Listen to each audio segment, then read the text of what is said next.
Hoy, en Ahora te toca a ti, presentaremos al periodista, biógrafo, poeta y escritor Fernando San Martín y su alter ego Fernando de la Costa en una conversación necesaria. Hoy, en este especial de 3 partes, conoceremos a la persona tras el personaje. Aquí, en esto que se llama Ahora te toca a ti.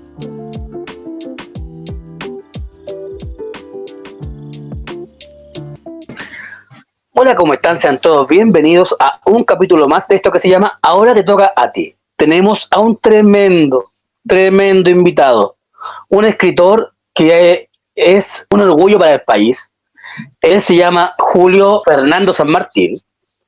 Y acá tengo una de sus obras, Lalo Parra, El tío de Chile, que me encantó. Pero esta no es la única, sino que hay muchas más. Don Julio, bienvenido, ahora te toca a ti. Primero, preséntese a la gente, por favor. Muchas gracias, Francisco. Un saludo a todos tus cibernautas. Mi nombre es Julio Fernando San Martín Fuentes, periodista y escritor. Me he dedicado al periodismo cultural y en algún momento a escribir precisamente grandes entrevistas a personajes culturales. Y así ha estado en el ruedo ya algunos libros que vamos a desglosar seguramente en la conversación. ¿Cuándo se despierta en usted esta pasión por la escritura, por escribir, sobre todo sobre personalidades del mundo, ya sea artístico, político, social, del país o internacional? ¿Por qué no? Escribir viene con el periodismo, así que uno tiene que hacerlo. Pero creador de libros recién en el 2019. Festival de Viña 60 años de historias. Las comadres, Margot Loyola recuerda a Violeta, una historia casi secreta que ahora afortunadamente está en el Intemperie. De ahí parto.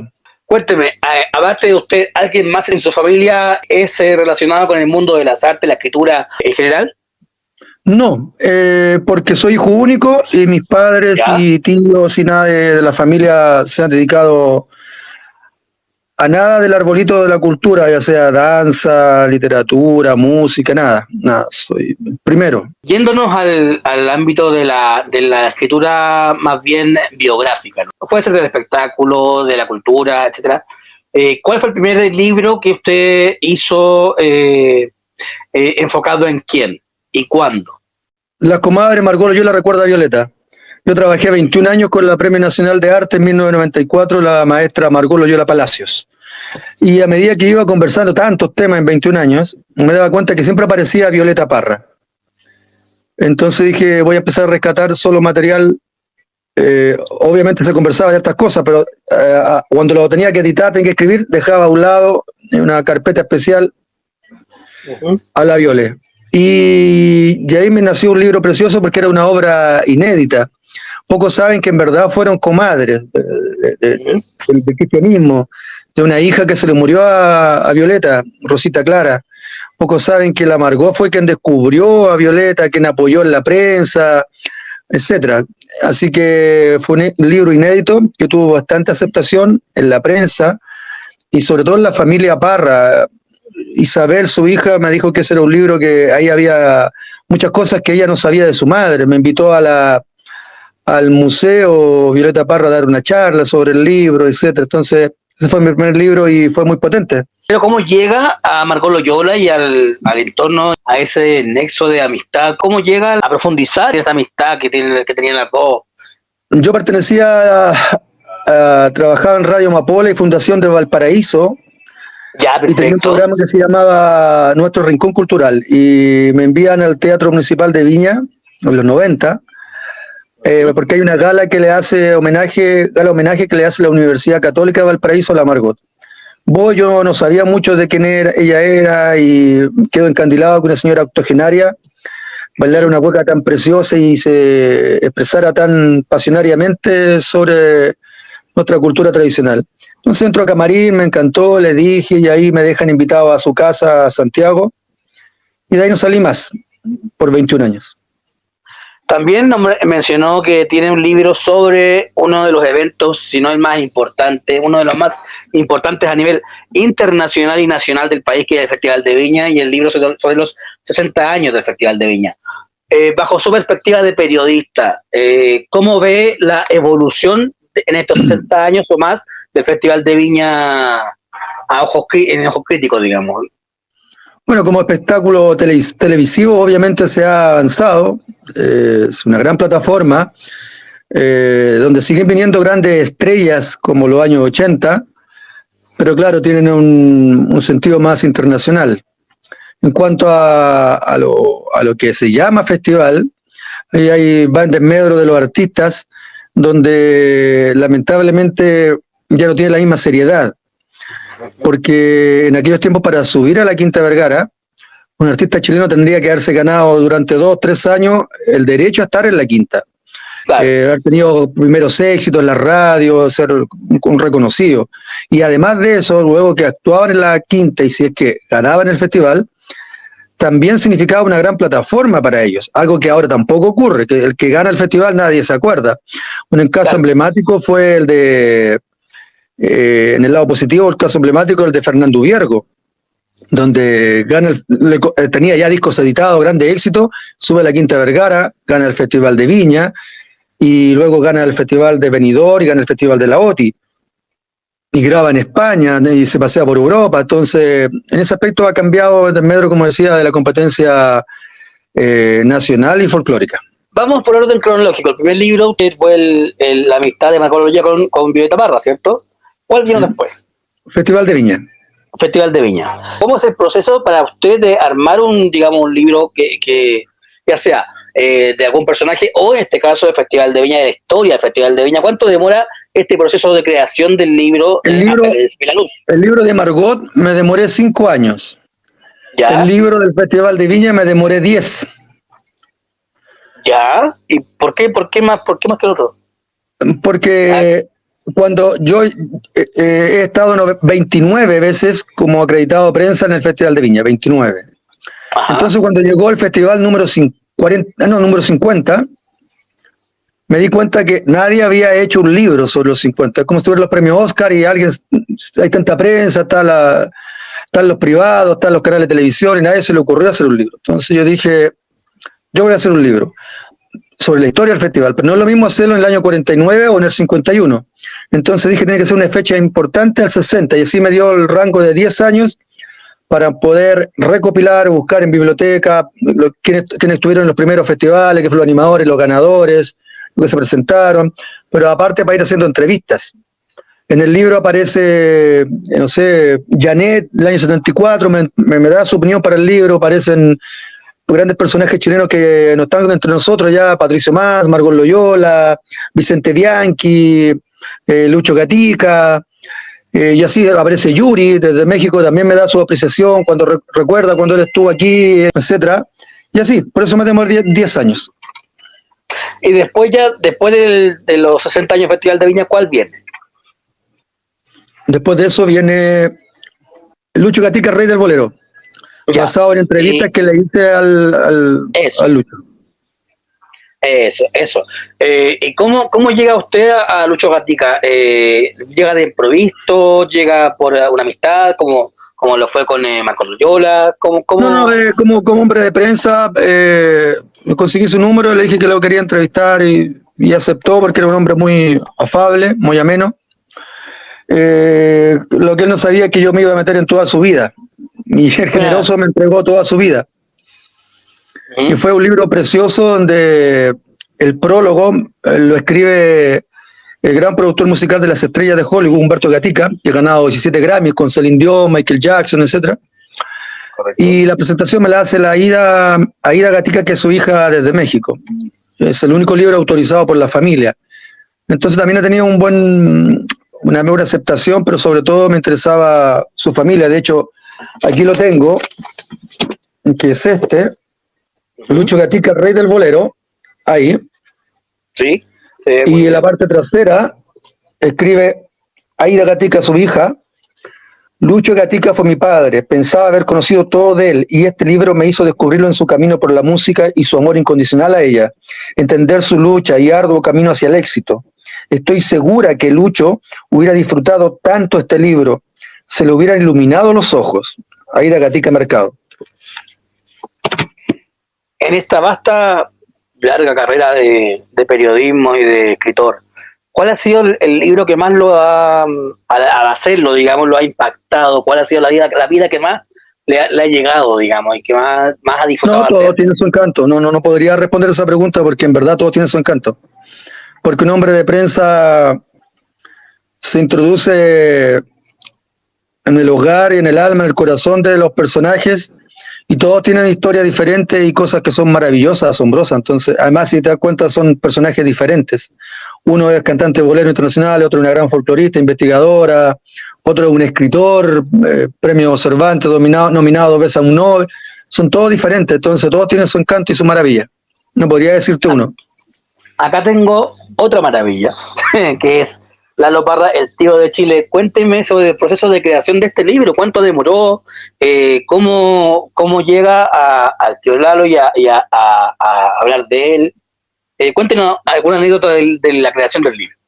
Eso me demoré exactamente casi una década también, porque yo viajaba constantemente a la casa del tío Lalo, porque enseguida le planteé que quería hacer un libro sobre él y empecé a viajar para que me fuera contando diferentes historias.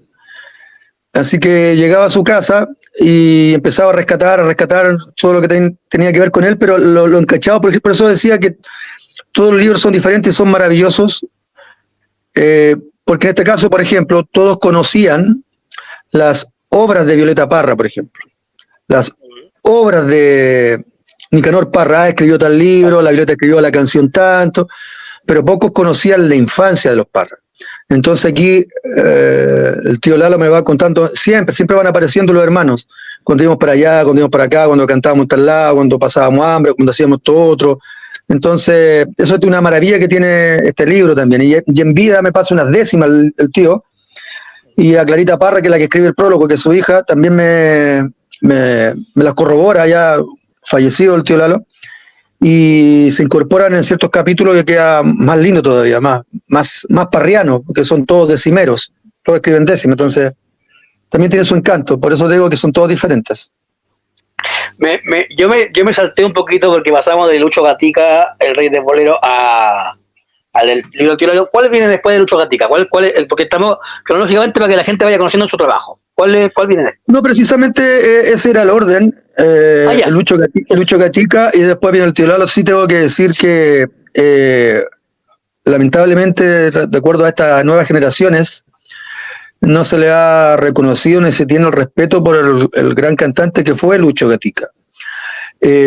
Para que lo entiendan ustedes, que tú eres más joven también, y los otros jóvenes que nos van a escuchar y ver este YouTube, esta entrevista, Lucho Gatica marcó un estilo a nivel mundial. A Lucho Gatica, y lo iba a ver Frank Sinatra, porque lo admiraba.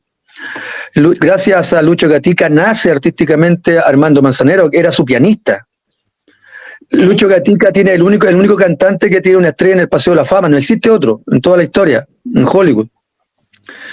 Lucho Gatica, si tú lo pones en la monarquía de la música mundial, es el único chileno. ¿Y de qué estoy hablando? El rey del pop es Michael Jackson y la reina es Madonna. Aretha Franklin del soul. Elvis del rock and roll, etcétera, y el del bolero es un chileno. Entonces hay que respetar y hay que enaltecer siempre la carrera que hizo durante toda una década y después el gran mitad del siglo XX.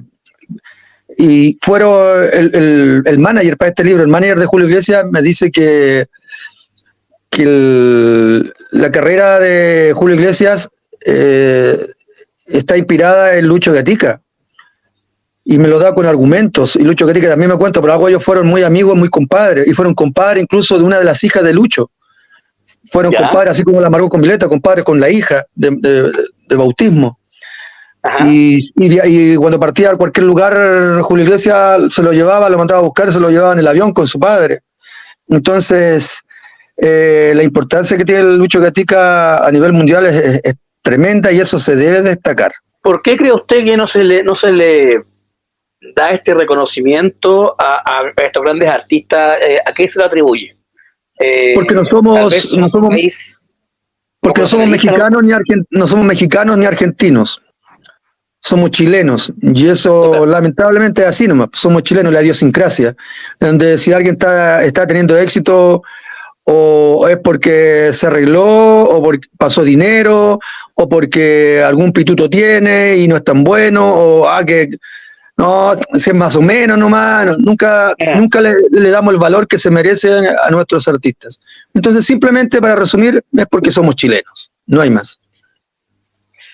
Cuéntenos un poquito, usted siendo periodista, siendo escritor, el mundo vivió una pandemia que a todos nos afectó de una u otra manera. ¿Cómo lo afectó a usted en el proceso creativo? Porque, a ver, un periodista tiene que estarse moviendo para allá y para acá, un escritor tiene que andar haciendo, en su caso, entrevistas a los involucrados, digamos, para hacer el libro. ¿Cómo vivió usted el proceso de la pandemia en cuanto a creación? No me cambió tanto porque afortunadamente existe este tipo de enlaces, existe el teléfono y además yo me dediqué a escribir. Por eso me están saliendo tantos libros entre este año y el próximo año. El próximo año saco 7 y este año saco 3, serían 10 libros en 2 años. Pero eso es porque lo estoy escribiendo de antes. Entonces, para mí fue un momento creativo. En la mañana conversábamos con Quique, un gran amigo, Quique Neira, también un gran exponente del reggae a nivel internacional, ha grabado con los hijos de Bob Marley.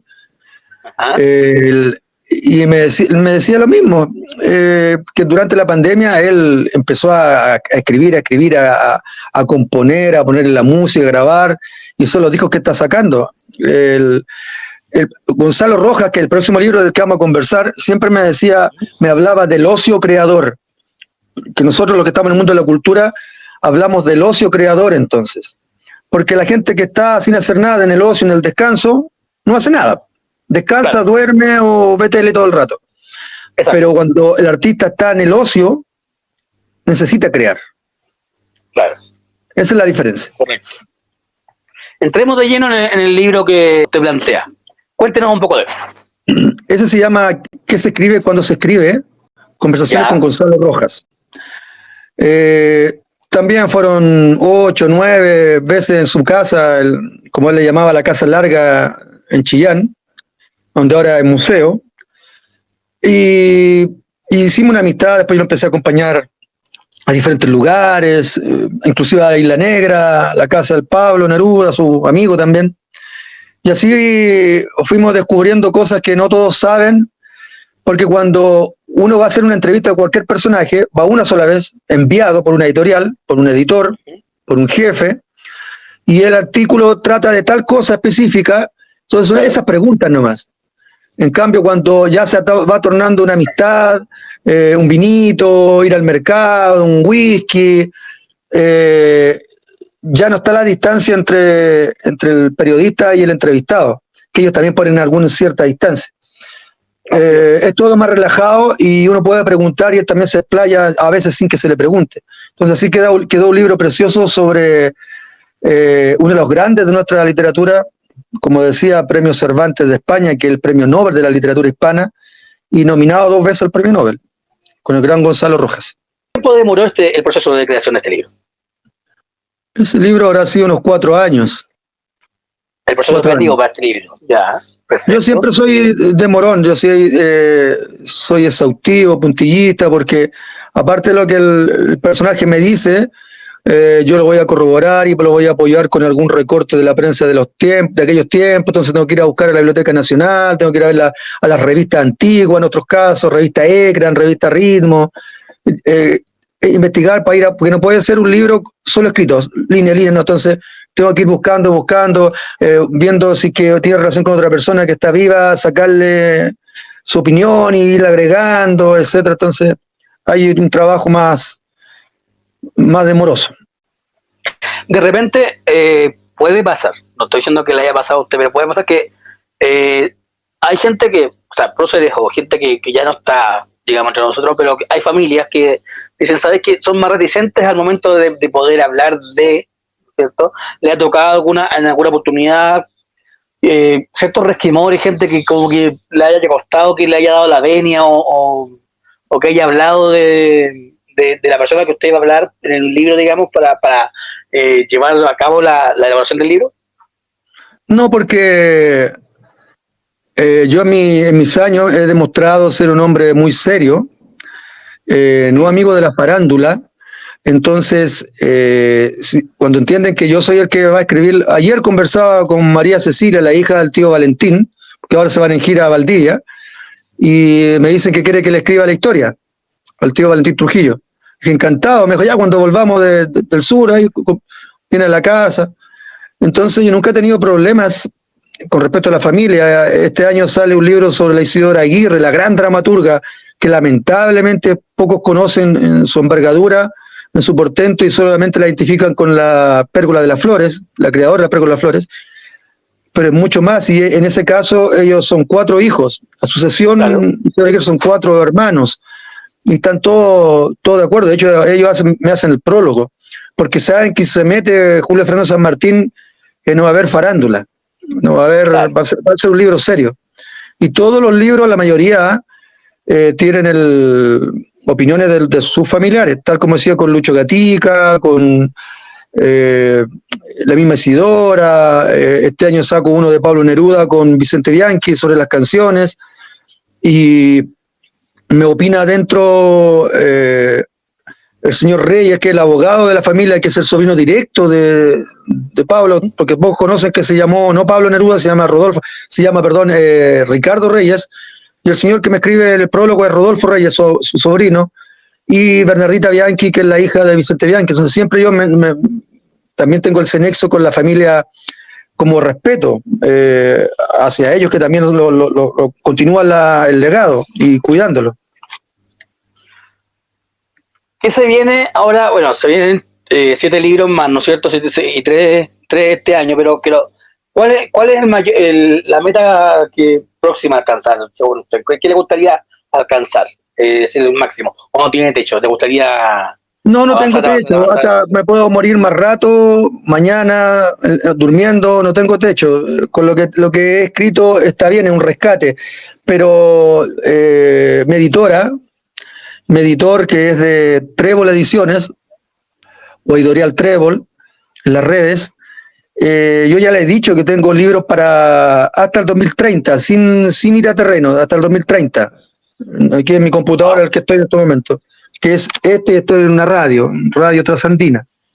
Este año, como te decía, sale el libro de Pablo Neruda en la música. Pocos saben que hizo canciones, que crió canciones, que incluso salió segundo en el Festival de Viña pocos meses antes de morir, en el año 73, en febrero, en el Festival de Viña. ¿En serio? Sí. Y sale la biografía de Isidora Aguirre, conversaciones con ella, entrevista, y la biografía de Vicente Bianchi, el gran músico y pianista que tuvo Chile. Esos son los 3. El próximo año ya está listo, sale Así era Víctor Jara, sale Atahualpa Yupanqui en Chile, sale Conversaciones con Luis Vaca, Patepa, Paquico, el sabio Rapanui. Ahí van 3, pero lo otro es una colección de 4 libros. ¿Ya? Una colección de 4 libros sobre Margot Loyola. Un libro, Margot Loyola, Pablo Neruda, Margot Loyola, Víctor Jara, Margot Loyola, Alejandro Jodorowsky, Margot Loyola, Atahualpa Yupanqui. Todos con fotos, con recortes de la prensa de la época, con cartas, con postales. Vamos conversando de cada personaje. ¿No? Son 7 el próximo y 3 ahora. Si tuviera que soñar, ¿cuál sería el libro que le encantaría hacer y que todavía no ha podido hacer? ¿Sobre quién sería? Gran pregunta. Hay personajes que yo soñaría como raconto, me iría al pasado, que yo tengo 2 ídolos culturales y uno de esos musical. Los Beatles, haber entrevistado a los Beatles, haber escrito sobre los Beatles, y un libro sobre Leonardo da Vinci. Wow. Pero lo mío, el sello que he entregado a la literatura nacional, que obviamente ha sido un sello, es muy mío, es que los libros deben ser de primera fuente, mis libros, incluyendo las biografías, deben ser de primera fuente. Entonces, lamentablemente, si ese señor falleció, no lo puedo hacer, no lo voy a hacer, porque va en contra de lo que yo siento, porque no es lo mismo ir a Fuente Seca, a libros, rescatar, a ver, voy a hacer una nueva biografía de Napoleón Bonaparte. Ah, sí, para allá, para allá. Cuando eso mismo yo podría habérselo preguntado, mirándolo a los ojos, viendo cómo actuaba, cómo miraba, cómo respiraba, cómo movía las manos, entonces había alguna duda, y por qué dijo eso, por qué esa duda, por qué abrió esos ojos, por qué cerró esos ojos, y me meto en otro ámbito. Es otra atmósfera, otra esencia que tiene el entrevistar cara a cara. Yo no soy para Fuente Seca y te contaba sobre el libro que sale el próximo año de Víctor Jara. Ah, pero no lo conoció. No, porque es un libro donde entrevisto a mucha gente que lo conoció. Entonces, por eso se llama Así era Víctor Jara. Es una radiografía de Víctor, donde entrevisto a diferentes ámbitos. En teatro, por ejemplo, entrevisto a Sonia Mena, la mamá de Catherine Massoyer. Entrevisto a Delfina Guzmán, a Nelson Villagra, Alberto Curapel, Mónica Carrasco, que se conoce por Los Venegas en TVN, y etcétera. Gente que trabajó con él en teatro, en giras, etcétera. En música, con las ex Cuncumen Mariela Ferreira, Silvia Urbina, que era la esposa de Patricio Mans, con la misma Margot Loyola, que estuvieron juntos en gira en la Unión Soviética, con algunos Quilapayún, Carrasco, con Lointi, Durán, Cebes, etc. Entonces voy armando, pero siempre de primera fuente, por ahí va mi estilo. Yo, leyendo el libro del tío Lalo, me di cuenta, bueno, y lo hemos dejado claro acá, que son libros escritos en primera persona, libros como si lo contara el mismo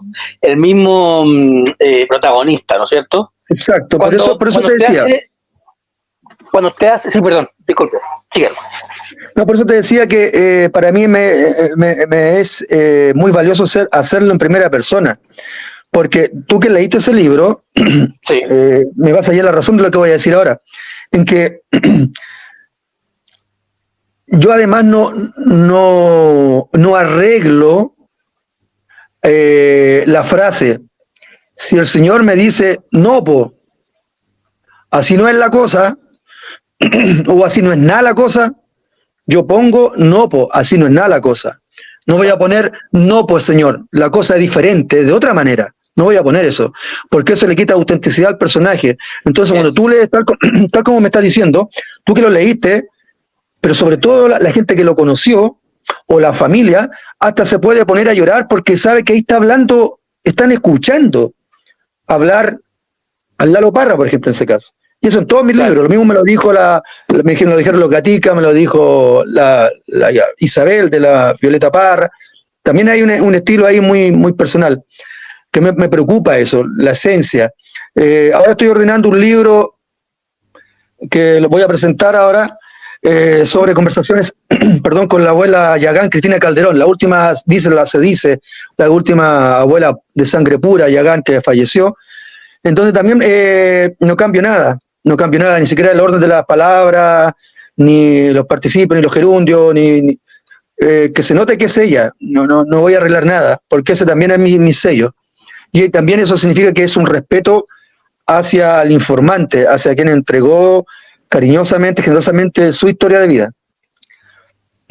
Pero, por ejemplo, yéndonos a personajes, por ejemplo, como Víctor Jara, con gente que ya no está en este plano, usted entrevista a gente que estuvo en su vida, que digamos que lo conoció, ya sea familiares, amigos. ¿Cómo se logra de todas esas opiniones, de todas esas entrevistas, por decirlo de alguna manera, discúlpeme si es que me equivoco al decirlo, armar al ser humano, no sé si se entiende, armar a ese ser humano para poder escribir en primera persona, ¿cierto? Al personaje, para poder describir al personaje, ¿cómo se logra con tantas opiniones? ¿Cuál es el punto medio? Porque tenemos varias opiniones de distintas, ya sea familiares, amigos, cercanos, ¿no? ¿Cómo logras ahí el punto medio para poder hacer a Víctor Jara, digamos? En este caso, si te das cuenta, lo vuelvo a repetir, lo mío obviamente es en primera persona y me encargo de hacer biografías. Entonces, el único esqueleto que yo hago es cronológico. No hay más, el único esqueleto que hago es cronológico y de ahí parto con las entrevistas. Entonces, sí voy a hablar de la niñez, sí voy a hablar de su paso por el teatro cuando era estudiante en la Universidad de Chile, sí hablo de sus primeras obras, sus giras, sí hablo cuando fue director de tal grupo, cuando hizo esta otra gira, cuando ganó tal cosa, cuando se presentó, cuando cantó por primera vez como solista en Unión Soviética, cuando los últimos días de él, la última vez que lo vieron todos los personajes, cuando estaba en la Peña de los Parras y el Pato Más me cuenta así, mira, un día llegó y estábamos acá. Entonces siempre hay un armatoste que es único, que es el esqueleto cronológico que va obviamente de la mano con lo biográfico.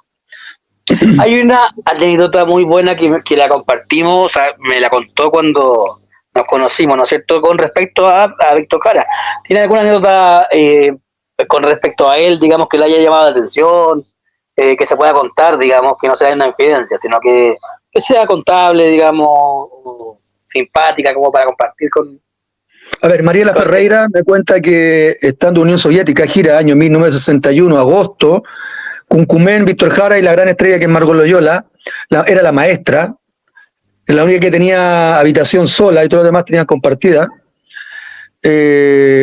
Tenían ensayo en uno de los teatros, todavía no llegaba la Margot, llegaba Víctor, estaba esperando a sus compañeras de Cuncumén, y llegó Mariela y después otra niña, y como no llegaba la Margot y vio que a 10 metros, mientras se apartó un poquito, vio que una de ellas estaba imitando a la Margot y moviendo y la boca, entonces se acerca a Víctor y la retó, me dice Mariela, nos retó tremendo, porque no podíamos ser tan falto de respeto por la maestra Margot Loyola.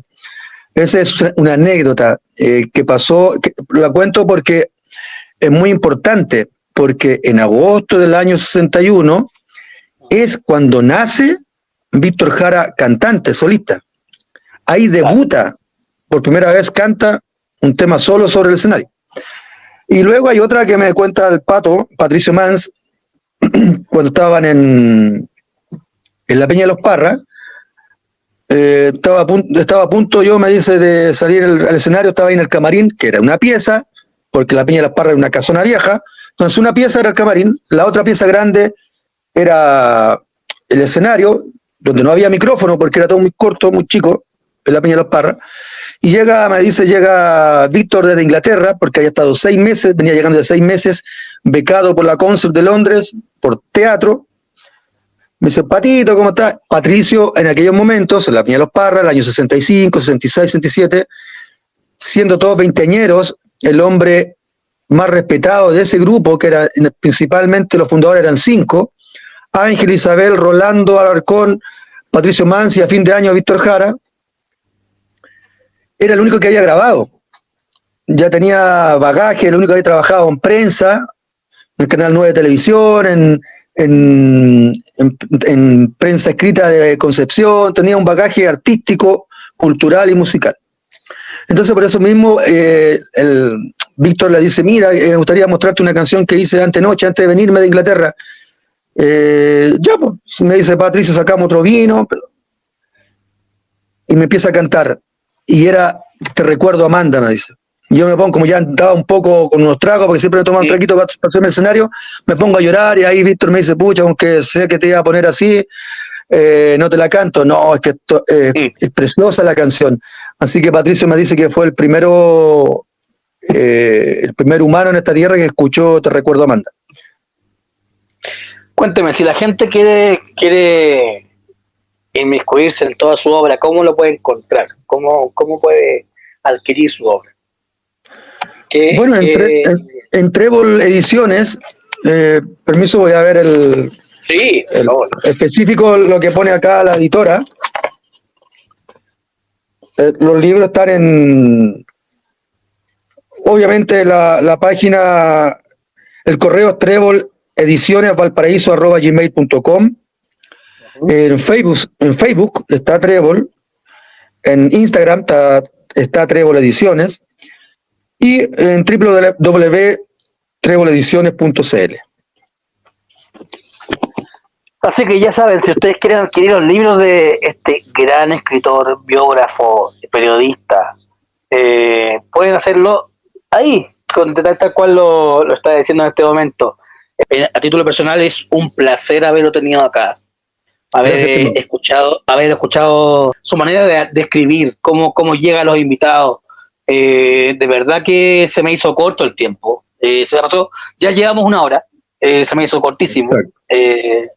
Y nada, o sea, agradecerle y que dejarlo invitado para una próxima oportunidad para que podamos, o sea, para que usted pueda presentar sus libros acá, porque esta es su casa. O sea, si usted quiere presentar los libros, acá esta es su casa. Así que nada, lo dejamos invitado para una próxima oportunidad, porque de verdad que se hizo cortito, y a ustedes los dejo invitados para un próximo capítulo de esto que se llama Ahora te toca a ti. Muchas gracias, don Julio. De verdad. Muchas gracias a ti, y también, por supuesto, un tremendo abrazo a todos los que van a escuchar esta entrevista seria e interesante, muy gentil. Don Julio, redes sociales, ¿cómo lo puede ubicar la gente para si se quiere contactar con usted? Instagram, tengo Valija Cultural. Ya. Y en Facebook tengo Julio Fernando San Martín. Y también en Facebook está Fernando de la Costa, que es la parte netamente... La parte poética. Poética, claro.